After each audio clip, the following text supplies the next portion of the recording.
আসসালামু আলাইকুম, শুভেচ্ছা সহ আমন্ত্রণ চ্যানেল আই সংবাদে আপনাদের সাথে আছে আমি নবনীতা। বিস্তারিত সংবাদের শুরুতেই জানিয়ে দিচ্ছি ফ্রেশ রিফাইন্ড সুগার সংবাদ শিরোনাম। নতুন চুক্তিকে ভারতের কার্যকর সম্পর্কের যাত্রা মনে করেন বিশ্লেষকরা।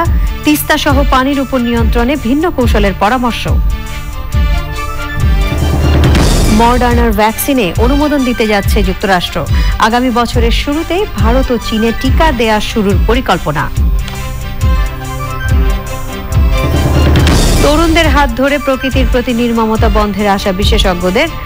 পরিবেশ শিক্ষায় আগ্রহী করে তোলার তাগিদ। গাজী গ্রুপ চট্টগ্রামকে হারিয়ে বঙ্গবন্ধু টি-20 কাপের প্রথম আসরে চ্যাম্পিয়ন জেমকন খুলনা। সেরা ব্যাটসম্যান লিটন দাস, বোলার মোস্তাফিজ। এবং নতুন বছরে নতুন শুরুর অপেক্ষায় ঢাকা মোহামেডান। 9 জানুয়ারি বার্ষিক সাধারণ সভা ও নির্বাচন।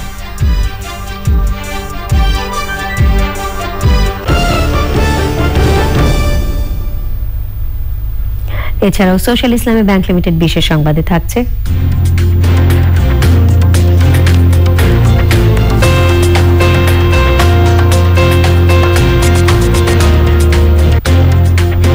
বৃক্ষরোপণ কর্মসূচির মাধ্যমে বিজয় দিবস উদযাপনের খবর।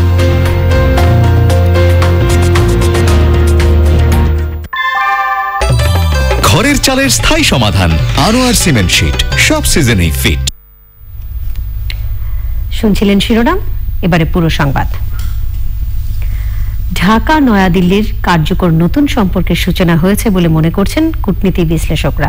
তাদের মতে চিলাহাটি হলদিবাড়ি রেল যোগাযোগ বড় কূটনৈতিক সাফল্য। ভারত তিস্তার পানি না দিলেও উত্তরবঙ্গে চীনের সহায়তায় নতুন প্রকল্পে পানির উপর বাংলাদেশ নিয়ন্ত্রণ পাবে বলে মনে করছেন তারা।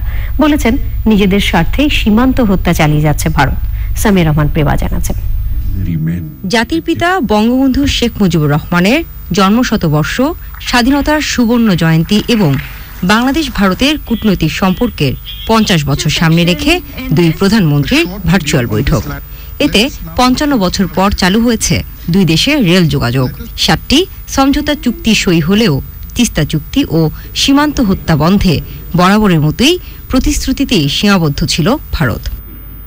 আন্তর্জাতিক সম্পর্ক বিশ্লেষকরা বলছেন ভারত তিস্তার ন্যায্য পানি দিতে চাইবে না, তবে দুদেশের যোগাযোগের উন্নয়নে গুরুত্বপূর্ণ ভূমিকা রাখবে সরাসরি রেল যোগাযোগ। অত্যন্ত একটা কার্যকর নতুন সম্পর্কের অবতারণা করেছে। তিস্তার জন্য এখন ভারতকে আমাদের প্রয়োজনও নেই।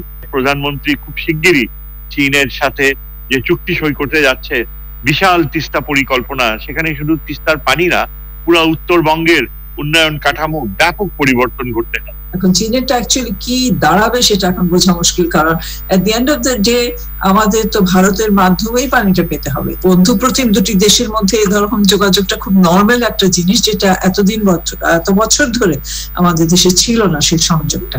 তো সেদিক দিয়ে এইটা খুব একটা জরুরি এবং ভালো পদক্ষেপ। ঢাকা নয়াদিল্লির সর্বোচ্চ পর্যায়ের বৈঠকের প্রস্তুতির মাঝেও সীমান্তে বিএসএফ এর হাতে বাংলাদেশি নিহত হয়েছেন।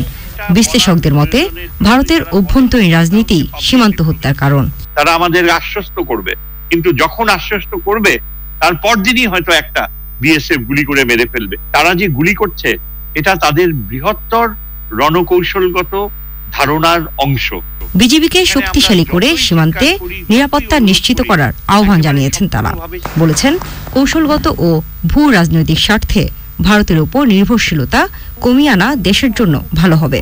ভারতের কিছু কিছু রাজনৈতিক ব্যক্তিত্ব আছেন যারা বিশেষ বিশেষ কথা ব্যবহার করেন, সেই সব যদি থামা উন্নত দেশ হওয়ার পথে চলছে সেরকম দৃষ্টিতে দেখে, তাহলে এই সম্পর্ক সমৃদ্ধ হবে। বিশেষ করে উভয় দেশ। Samia Rahman Prima, channel I, Dhaka. কুষ্টিয়ার কুমারখালীতে ব্রিটিশ বিরোধী আন্দোলনের অন্যতম নেতা বিপ্লবী বাঘা যতীনের ভাস্কর্য ভাঙচুর করেছে দুর্বৃত্তরা। বৃহস্পতিবার রাতের কোনো এক সময় উপজেলার কয়া মহাবিদ্যালয়ে বাঘা যতীনের আবক্ষ ভাস্কর্যের নাক এবং ডান গালের কিছু অংশ ভেঙে ফেলা হয়। শুক্রবার সকালে বিষয়টি চোখে পড়লে এ নিয়ে উত্তেজনা দেখা দেয়। বিষয়টি জানার পর পুলিশ ঘটনাস্থল পরিদর্শন করেছে। জড়িতদের খুঁজে বের করতে পুলিশ কাজ করছে বলে জানিয়েছেন অতিরিক্ত পুলিশ সুপার।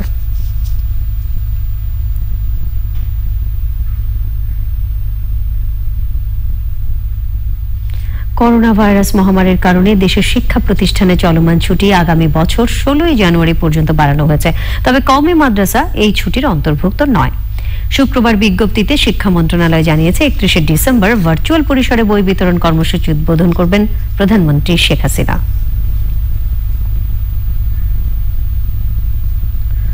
করোনা ভাইরাসে শুক্রবার দুপুর পর্যন্ত 24 ঘন্টায় 25 জনের মৃত্যু হয়েছে। এ পর্যন্ত মোট মৃত্যু 7,217 জনের, মৃত্যুর হার 1.45%। 24 ঘন্টায় সুস্থ হয়েছেন 2,024 জন। এ পর্যন্ত মোট সুস্থ 4,33,614 জন। সুস্থতার হার 87.02%। 24 ঘন্টায় নমুনা সংগ্রহ হয়েছে 14,339 এবং পরীক্ষা হয়েছে 14,336টি। এ সময় শনাক্ত 1,318 জন, শনাক্তের হার 9.19%। এ পর্যন্ত মোট আক্রান্ত হয়েছেন 4,98,293 জন। ইস্পাহানি ভ্যাকসিন সংবাদ update.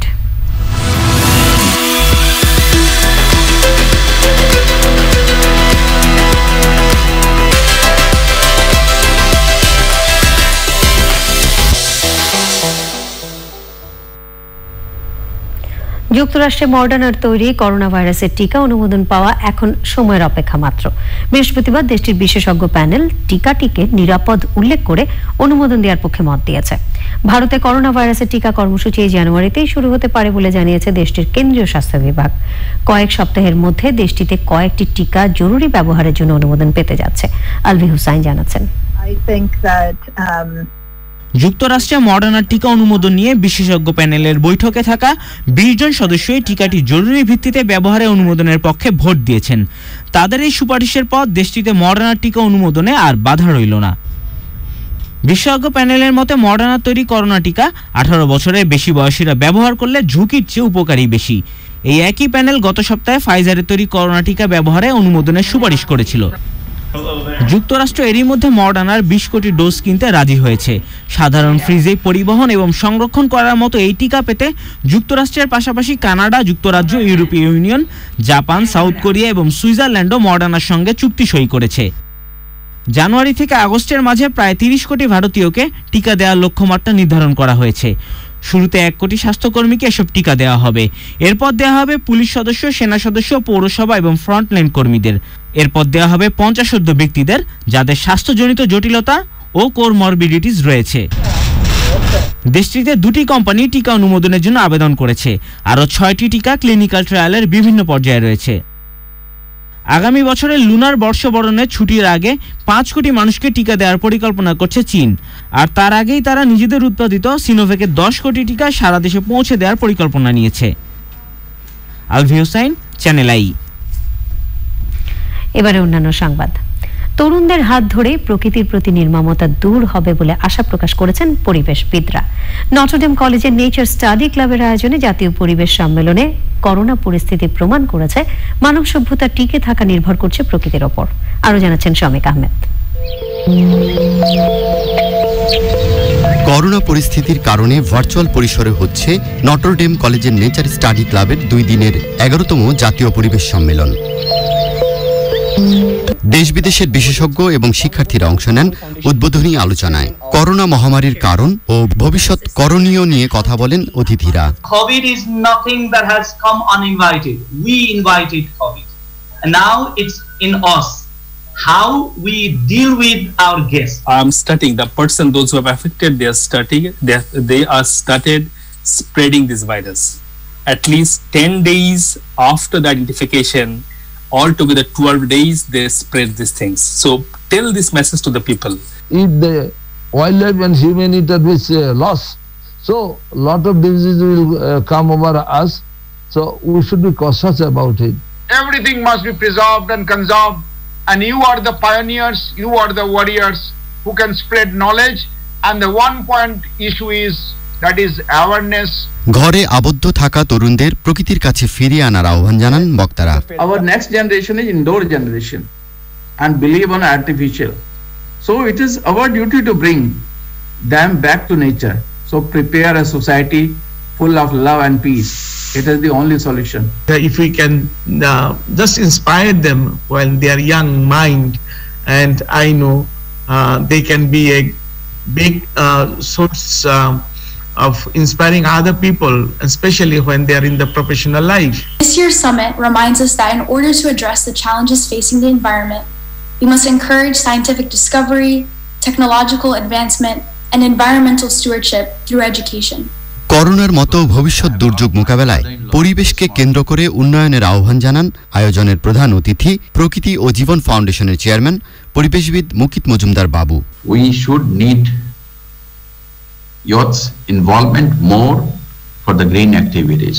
Awareness building work should begin from the family to academic institutes to every sphere of life. Beside the awareness, we should impose punishment, severe punishment for the wrongdoings and destroying the things and polluting nature. Initiating future generation in nature conservation. The love for nature should be implanted in the heart of every child by their family, school and society. As children are the future decision makers, they need to grow love and affection for the environment in themselves, and we have the responsibility to make it happen. পরিবেশ শিক্ষায় তরুণদের আগ্রহী করে তোলার উপর গুরুত্ব দেন অতিথিরা। Soumik Ahmed, channel I, Dhaka. এবারে আই স্পোর্টস।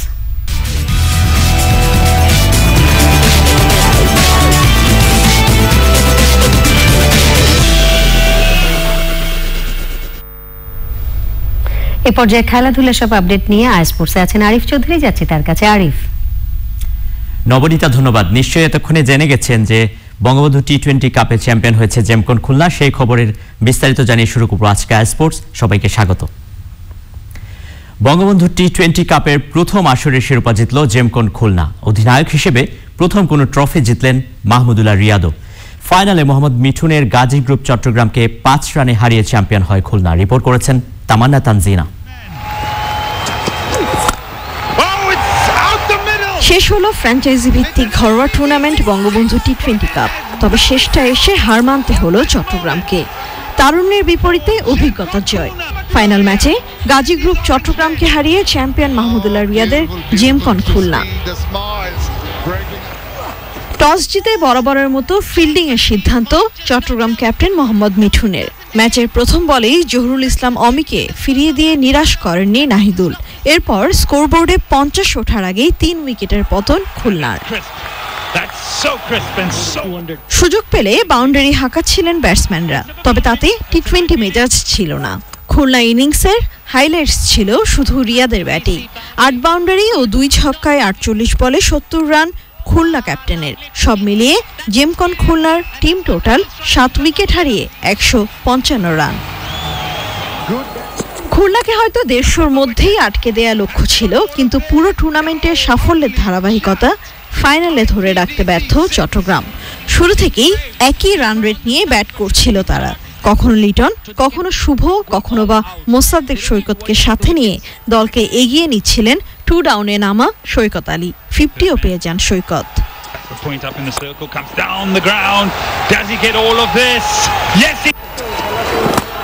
জয় হয়তো পেতেও পারত চট্টগ্রাম, কিন্তু শেষ মুহূর্তে নাটকীয়ভাবেই চিত্র পাল্টে যায়। মাশরাফিকেও দেখা গেল সেই চিরচেনা রূপে। শহীদুলের 2 শিকারে ফিরে যান মোসাদ্দেক সৈকত আর সৈকত আলী। শেষ বলে প্রয়োজন 12 রান, কিন্তু ওভার বাউন্ডারি দিয়েও তা পুষিয়ে নেওয়া সম্ভব না। ক্যাপ্টেন হিসেবে প্রথম সাফল্য পেয়ে যান Mahmudullah Riyad. Player of the ফাইনালও হয়েছেন রিয়াদ। সেরা ব্যাটসম্যান লিটন কুমার দাস এবং 22 উইকেট নিয়ে best bowler of the tournament cutter master Mustafizur Rahman. আর স্পেশাল পারফরমেন্সের তালিকায় নাজমুল শান্ত, পারভেজ ইমন, শরীফুল ইসলাম এবং রবিউল ইসলাম রবি। Tamanna Tanzina, channel I, Dhaka. বঙ্গবন্ধু টি-20 কাপ নিয়মিত আয়োজনের কথা জানিয়েছেন Bangladesh cricket board president Nazmul Hasan MP. তিনি জানান এই টুর্নামেন্ট দিয়ে স্থানীয় ক্রিকেটারদের পারফরমেন্স যাচাই সম্ভব। ডিসেম্বরে বিসিবির 2 নির্বাচকের দায়িত্বের মেয়াদ শেষ হচ্ছে। এই বিষয়ে বোর্ড সভাপতি জানিয়েছেন পরবর্তী সিদ্ধান্ত না নেওয়া পর্যন্ত মিনহাজুল আবেদিন নান্নু এবং হাবিবুল বাশারি এই দায়িত্ব পালন করবেন। এছাড়া জানুয়ারিতে ওয়েস্ট ইন্ডিজের বিপক্ষে হোম সিরিজের আগে প্লেয়ার এবং স্টাফদের সব ধরনের সতর্কতা অবলম্বন করতে বলেছেন Nazmul Hasan MP.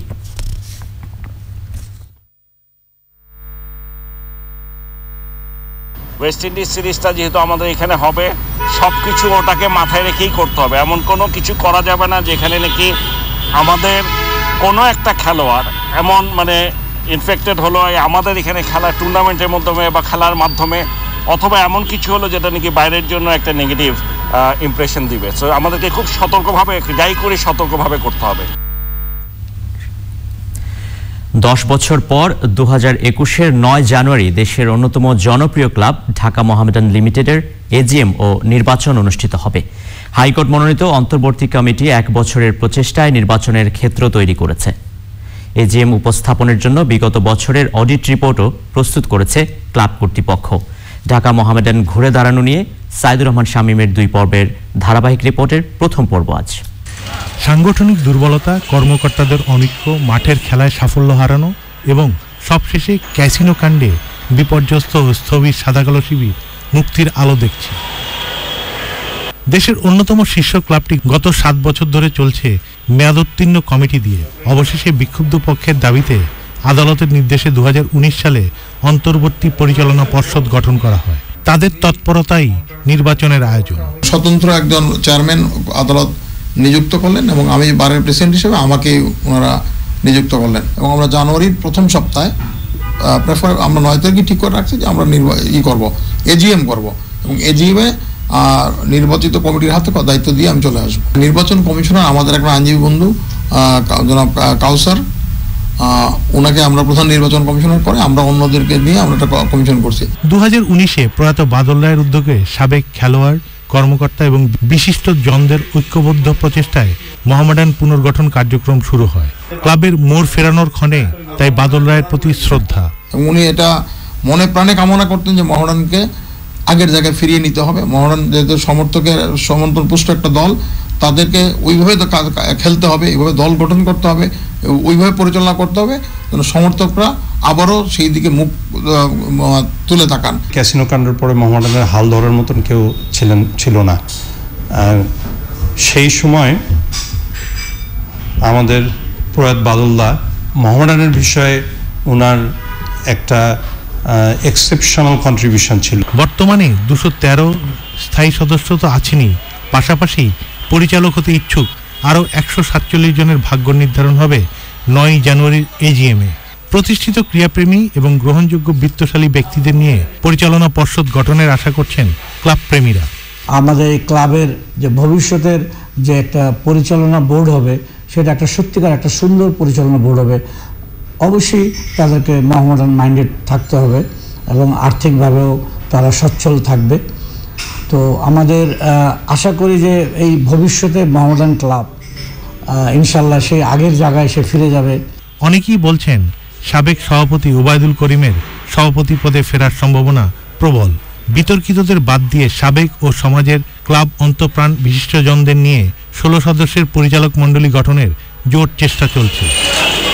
Saidur Rahman Shamim, channel I, Dhaka.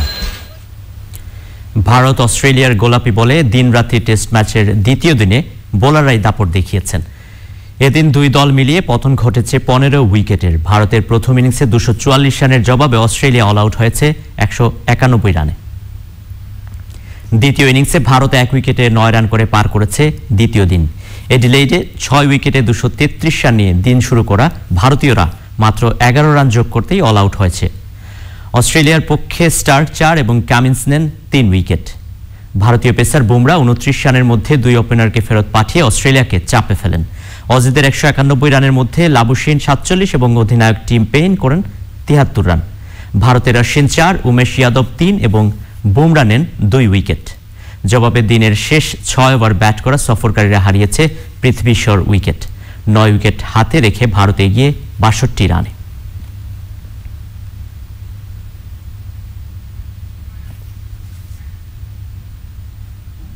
এই ছিল আজকের আই স্পোর্টস। আপনাদের আবারও ফিরে এনেছি নবনীতার কাছে। আরিফ, ধন্যবাদ আপনাকে। মামলা জট কমাতে বিচারকদের আরো বেশি করে কাজ করে যাওয়ার আহ্বান জানিয়েছেন রাষ্ট্রপতি মোহাম্মদ আব্দুল হামিদ।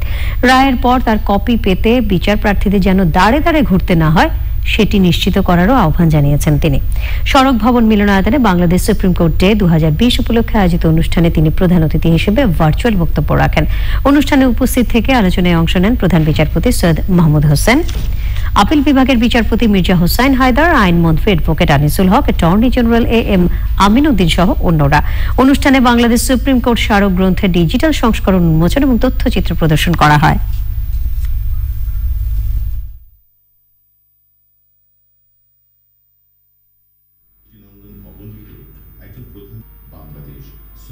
মামলার পরিমাণ দিন দিন যে হারে বাড়ছে সেটাকে আয়ত্তের মধ্যে আনতে হলে বিচারকদের আরো বেশি কাজ করতে হবে।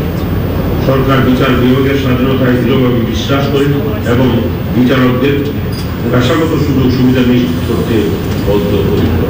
গণপ্রজাতন্ত্রী বাংলাদেশের সংবিধানে 27 অনুচ্ছেদে বলা হয়েছে সকল নাগরিক আইনের দৃষ্টির সমান এবং আইনের সমান আশ্রয় লাভের অধিকার।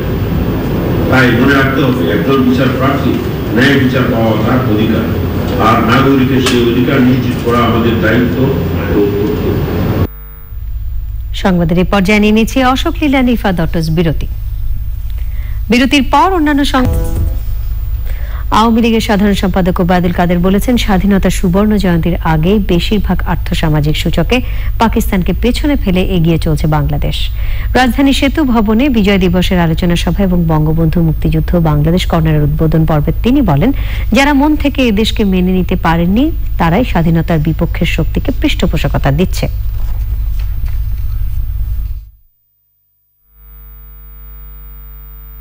আজকে বিএনপি কথায় কথায় মুক্তিযুদ্ধের কথা বলে, সার্বভৌমত্বের কথা বলে, অথচ বিদেশিদের কাছে নালিশ দেয়াই এখন তাদের কাজ। স্বাধীন দেশে রাজনৈতিক দল হয়ে বিজয়ের মাসে ক্ষমতা যাওয়ার জন্য প্রকাশ্যে বিদেশি শক্তি নৈতিক সাহায্য চাওয়া একটি রাজনৈতিক দলের দেউলিয়াতের লক্ষণ। স্থানীয় সরকার নির্বাচনে দলীয় প্রার্থী চূড়ান্ত করতে আওয়ামী লীগের মনোনয়ন বোর্ডের সভা অনুষ্ঠিত হয়েছে। প্রধানমন্ত্রী শেখ হাসিনা সরকারি বাসভবন গণভবনে এই সভায় সভাপতিত্ব করেন প্রধানমন্ত্রী। বৈঠকে দ্বিতীয় ধাপে অনুষ্ঠিত হতে যাওয়া 61টি পৌরসভা নির্বাচনে আওয়ামী লীগের প্রার্থীদের যোগ্যতা ও জরিপের ফলাফল বিবেচনায় চূড়ান্ত মনোনয়ন দেওয়া হয়। আগামী 20 ডিসেম্বর মনোনয়ন জমা দেওয়ার শেষ দিন। আগামী 16 জানুয়ারি একযোগে দেশের 64টি পৌরসভার ভোট গ্রহণ অনুষ্ঠিত হবে।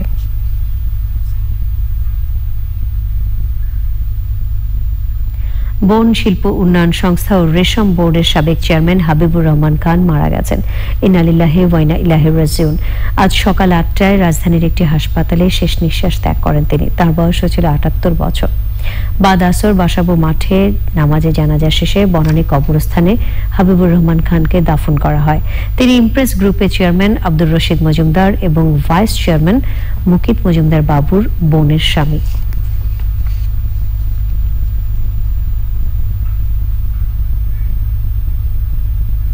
নিটোল টাটা আন্তর্জাতিক সংবাদ।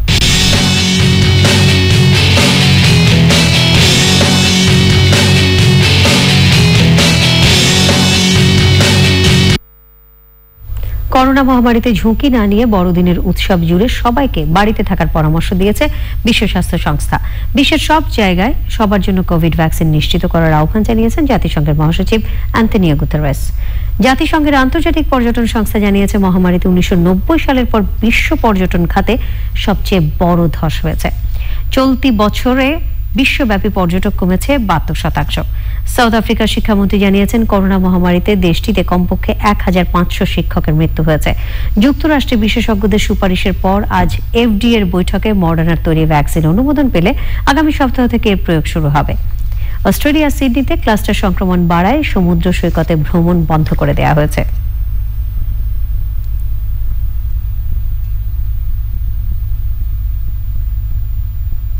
সোশ্যাল ইসলামী ব্যাংক লিমিটেড বিশেষ সংবাদ।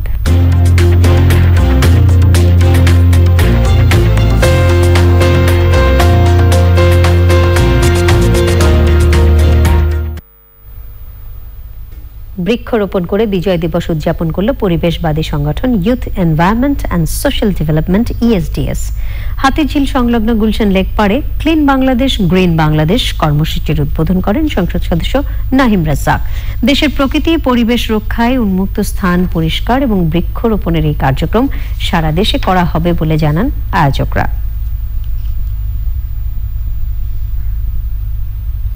এবারে অর্থনীতি সংবাদ।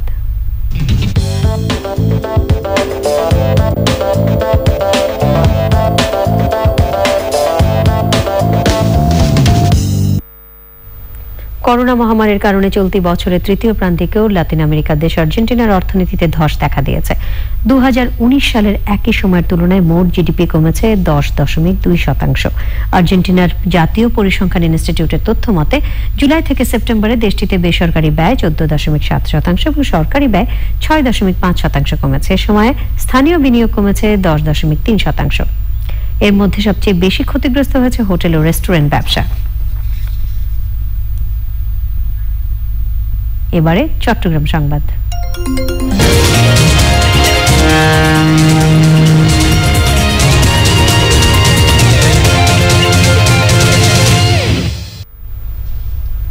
মুক্তিযুদ্ধের অন্যতম সংগঠক চট্টগ্রামের সাবেক মেয়র এবিএম মহিউদ্দিন চৌধুরীর তৃতীয় মৃত্যুবার্ষিকীতে শোক সভা করেছে মহানগর যুবলীগ।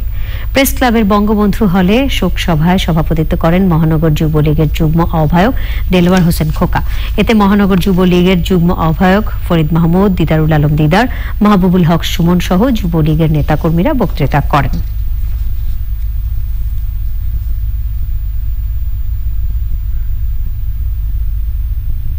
পূবালী ব্যাংক লিমিটেড কৃষি সংবাদ।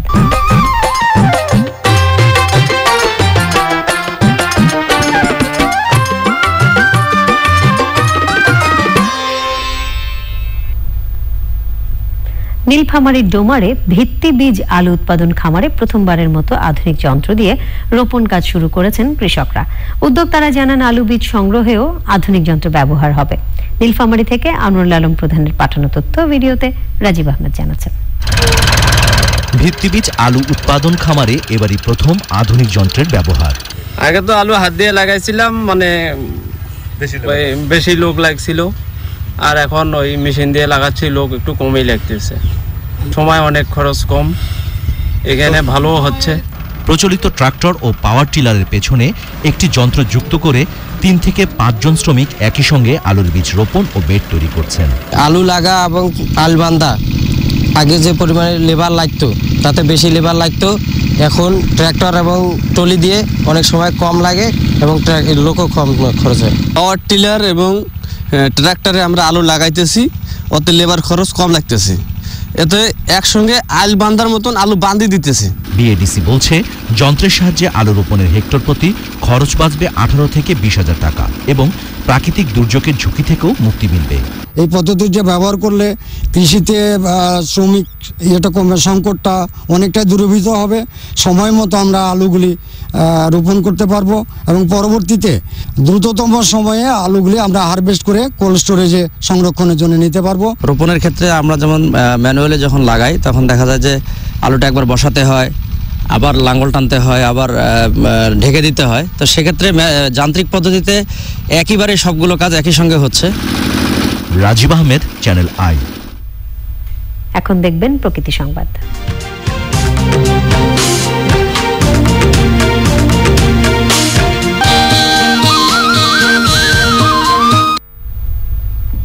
সিরাজগঞ্জের তাড়াশে বৃহত্তর চলনবিল অঞ্চলে শীতের শুরুতেই হাজারো অতিথি পাখির দেখা মিলছে।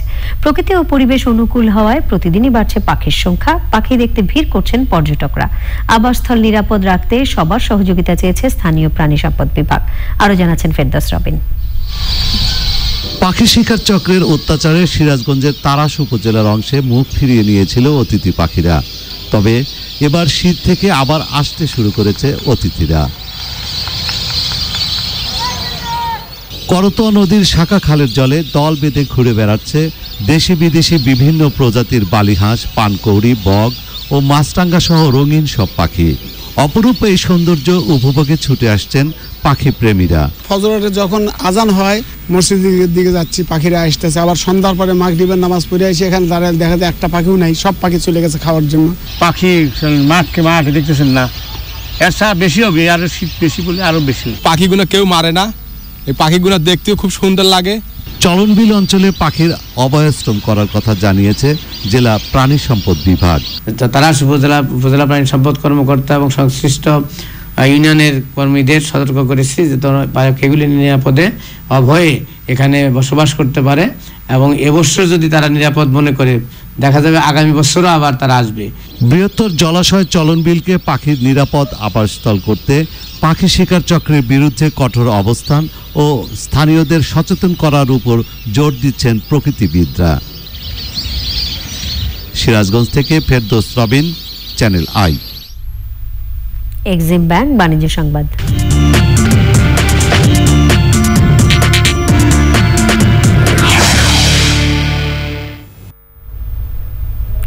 ভোলার দৌলত খানের বাংলা বাজার কেয়ালি টাওয়ারে মার্কেন্টাইল ব্যাংকের এজেন্ট ব্যাংকিং আউটলেট চালু হয়েছে। প্রধান অতিথি হিসেবে উদ্বোধন করেন ভোলা 2 আসনের সংসদ সদস্য আলী আজম মুকুল।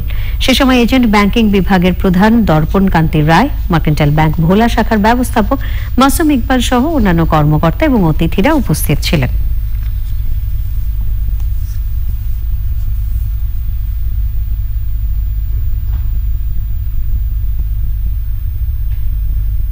করোনা মহামারীতে যুক্তরাষ্ট্রকে পেছনে ফেলে ইউরোপীয় ইউনিয়নের সবচেয়ে বড় বাণিজ্যিক অংশীদার হয়ে উঠেছে চীন। ইউরোপীয় ইউনিয়নের পরিসংখ্যান দপ্তর ইউরোস্ট্যাটের তথ্য মতে চলতি বছরের প্রথম 10 মাসে চীনের সঙ্গে তাদের বাণিজ্যিক লেনদেন হয়েছে 477.7 বিলিয়ন ইউরো, যা 2019 সালের একই সময়ের তুলনায় 2.2% বেশি। এই বছরের অক্টোবর পর্যন্ত ইইউর সঙ্গে যুক্তরাষ্ট্রের বাণিজ্যিক লেনদেন কমে 460.7 বিলিয়ন ইউরোতে নেমে এসেছে, যা গত বছরের চেয়ে 11.2% কম।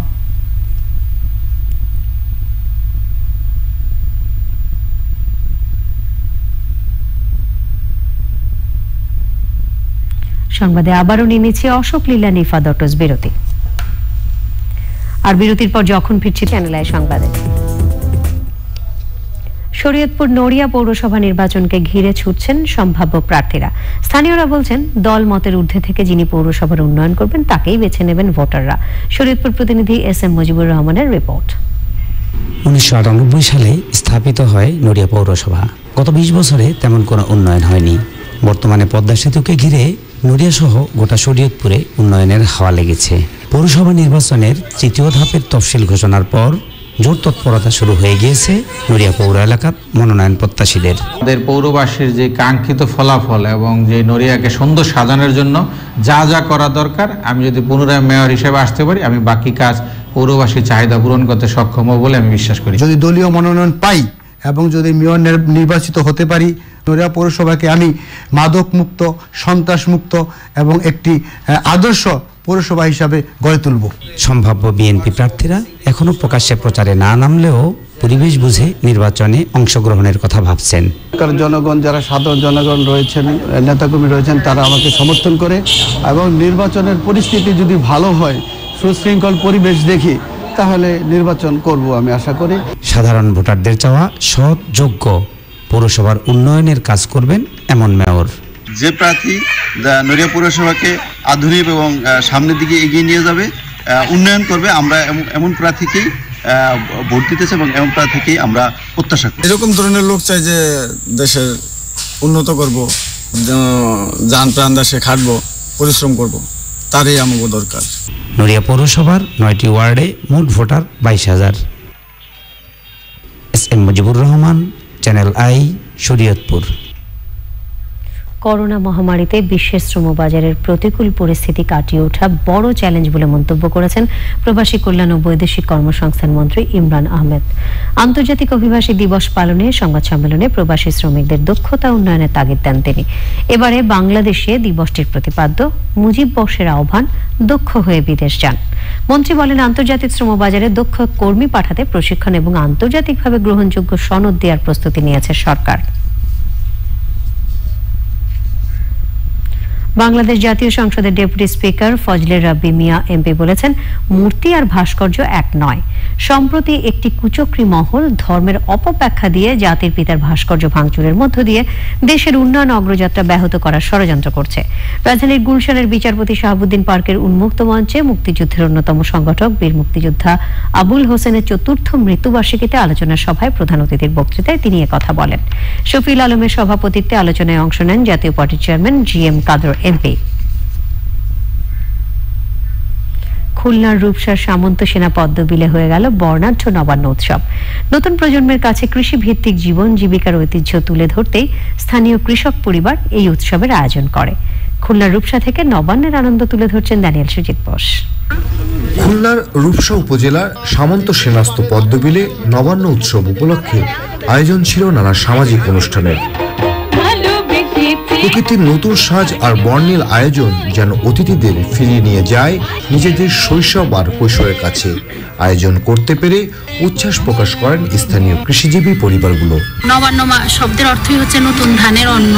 এই ধান যখন নতুন করে এই কৃষকের ঘরে আসে, তখন যে উৎসবে বাঙালি মেতে উঠে, সেই উৎসবের আনন্দ আমেজ আজ আমরা এখানে এসে পাচ্ছি। যারা কৃষক আছে, যারা আমাদের এই অন্ন যোগানদাতা, তাদেরকে আমরা স্যালুট জানাই। কৃষিকে আরো বেশি ত্বরান্বিত করার যে আহ্বান, সেই আহ্বানে আমরা আজকে সারা দিয়ে সবাই এখানে মিলিত হয়েছে তাদেরকে উৎসাহ দেওয়ার জন্য। এই আয়োজনগুলো কৃষককে নতুনভাবে উজ্জীবিত করে জানাচ্ছে কৃষি বিভাগ। তখন এদেশের চাষিরা প্রথম দিন ধান কেটে তার বাড়িতে গোলায় তুলতো, একটা আনন্দ তাদের ভিতরে উচ্ছ্বসিত হতো। সেই আনন্দের মাঝে তারা একটু ক্ষীর, পায়েস এবং অন্যান্য পিঠাপুলি খেয়ে তারা এই উৎসব পালন করত। সেই উৎসবটা যদি বাঙালি চিরদিন এই করে যেতে পারে, তাদের আনন্দ যেন করে যেতে হবে, দেশের কৃষকরা যদি করে যেতে পারে, তাহলে আরো উৎসাহিত হবে। এই আয়োজনগুলো চালু রাখার তাগিদ দিচ্ছে প্রশাসনও। এই করোনার মধ্যেও আমাদের কৃষি সেক্টর যে অগ্রণী ভূমিকা পালন করছে দেশের অর্থনীতির গতিশীলতা আনয়নের ক্ষেত্রে, তো আমরা মনে করি আগামী দিনেও সেই কৃষির গতিশীলতা অব্যাহত থাকবে এবং আমাদের অর্থনীতির প্রাণ সঞ্চারের ক্ষেত্রে আমাদের গ্রামীণ অর্থনীতিকে আরো বেগবান করার জন্য আমাদের এই কৃষির ভূমিকা অনস্বীকার্য। খুলনার রূপসা উপজেলায় ৩,৮৯০ হেক্টর জমিতে ধানের আবাদ হয়েছে, যা গত বছরের তুলনায় ৩০০ হেক্টর বেশি। Daniel Sujit Bose, channel I, Khulna. সংবাদে আবারও নিয়ে নিয়েছি অশোক লীলা নিফাদ বিরতি। আর বিরতির পর খেলার খবরে থাকছে